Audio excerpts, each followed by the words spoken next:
लेते हैं next question है हमारा 8 क्वेश्चन, इंपॉर्टेंट क्वेश्चन है। फिर से हमें क्या करना है इसमें, in this question we have 3 cot a is equal to 4 और हमें इसके हेल्प से 1 माइनस tan स्क्वायर है अपॉन 1 प्लस tan स्क्वायर है is equal to cos square है माइनस sin स्क्वायर है, ये वेरीफाई करना है, ये चेक करना है या प्रूफ करना है। करें शुरू। अब तक आपको और जो आपने क्वेश्चंस करे हैं, अब तक आपको आइडिया हो होगा कि इन क्वेश्चनों को इनकी हेल्प से हम कैसे फाइंड करेंगे। तो ये भी इंपॉर्टेंट क्वेश्चन है, ध्यान देंगे। हमारे पास है cot a, तो cot a is equal to हो गया 4/3, जो मल्टीप्लाई है वो डिवाइड में आ गया, एक्स रेशो आप लगा लीजिएगा। यहाँ से ये ट्रायंगल हमने ड्रॉ किया ABC, ये हमारा A है और cos क्या होता है देखिए, बेस अपॉन हाइपोटेनियस, तो बेस मेरा हो गया 4 और हाइपोटेनस हमारा हो गया 3। cos A एंगल के opposite perpendicular, this is base और दिस हाइपोटेनस। cot है, सॉरी cot की वैल्यू होती है बेस अपॉन परपेंडिकुलर, तो 4/3 बेस अपॉन परपेंडिकुलर, यानी कि 4/3 बेस हमारा 4 है, परपेंडिकुलर हमारा 3 है। शुरू करते हैं इसको। हमें हाइपोटेनस निकालना है, h का स्क्वायर इक्वल टू हो गया p का स्क्वायर प्लस b का स्क्वायर, परपेंडिकुलर 3 है, ये 4 है, 9 प्लस 16 25। अब तक आपको निकालना आराम से आ गया है कि हाइपोटेनस की वैल्यू हमारी 5 आ गई। अब हमें इस क्वेश्चन में क्या चाहिए, tan चाहिए, cos चाहिए और sin चाहिए, tan cos और sin। तो हम पहले वैल्यू निकाल लेते हैं।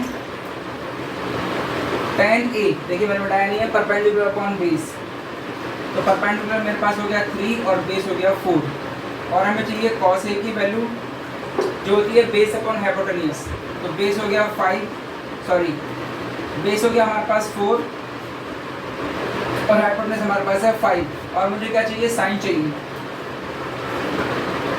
साइन होता है परपेंडिकुलर अपॉन हाइपोटेनियस, मतलब 3/5। ये तीनों वैल्यू हमने फाइंड किए, अब इनको आराम से पुट करेंगे इसमें।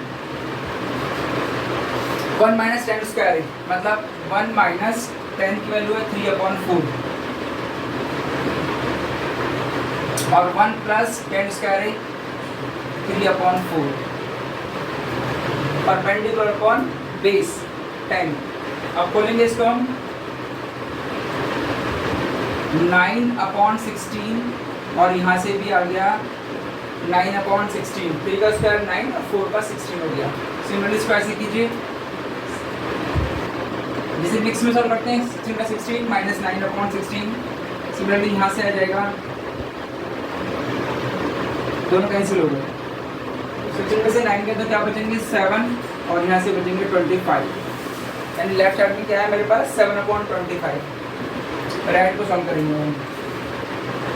cos a की वैल्यू होती है बेस अपॉन हाइपोटेनियस, मतलब 4/5 का स्क्वायर, और ये होता है परपेंडिकुलर अपॉन हाइपोटेनियस 3/5 का होल स्क्वायर।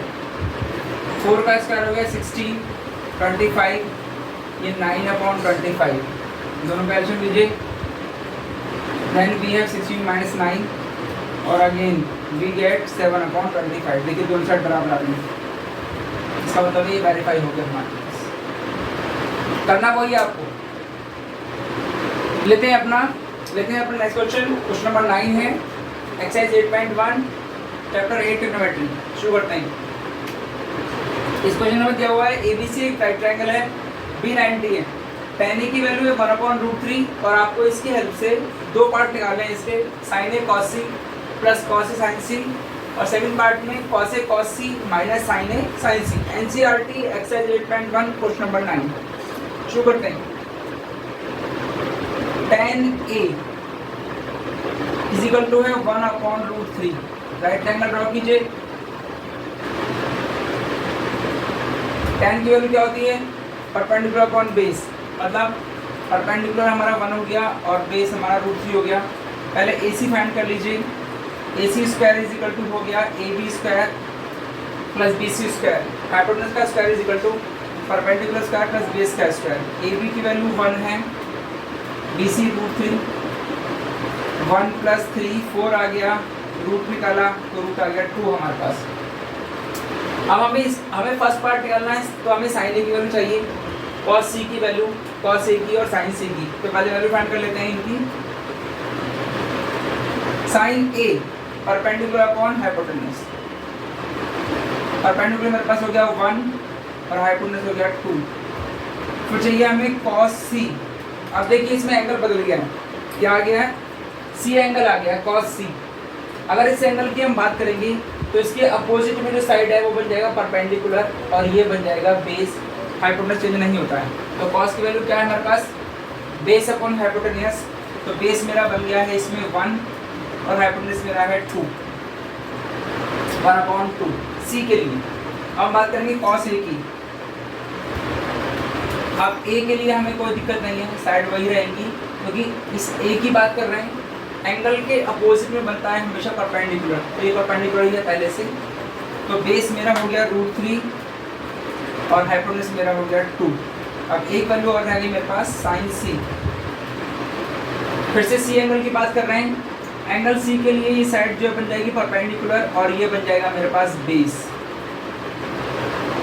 तो sin c की बात करते हैं, p/h होता है, p/h का मतलब हो गया √3/2, परपेंडिकुलर √3 और हाइपोटेन्यूज हमारा 2। रखते हैं चलिए फर्स्ट पार्ट में। हमारे पास फर्स्ट पार्ट है sin a cos c plus cos a sin c। रखिए वैल्यू, sin a की वैल्यू है 1/2 और cos c की वैल्यू भी 1/2 है। फिर cos a की वैल्यू √3/2 और sin c की वैल्यू भी √3/2। sin a की वैल्यू 1/2, cos c की वैल्यू 1/2, दोनों वैल्यू रख दी हमने। सिमिलरली cos a और sin c, 1 1 जा 1 4 हो गया, √3 3 होगा और 4 एलसीएम क्या आएगा 4, यहाँ 1 आया, ये 3। ये हमारा फर्स्ट पार्ट है। अब स्पेस करना तो मैं इसको लिख के सेकंड पार्ट भी नहीं करना होगा मुझे, आप वीडियो पॉज करके कॉपी कर सकते हैं इसको। सेकंड पार्ट लेते हैं इसका, cos a cos c minus sin a sin c। तो cos a की वैल्यू क्या है √3/2,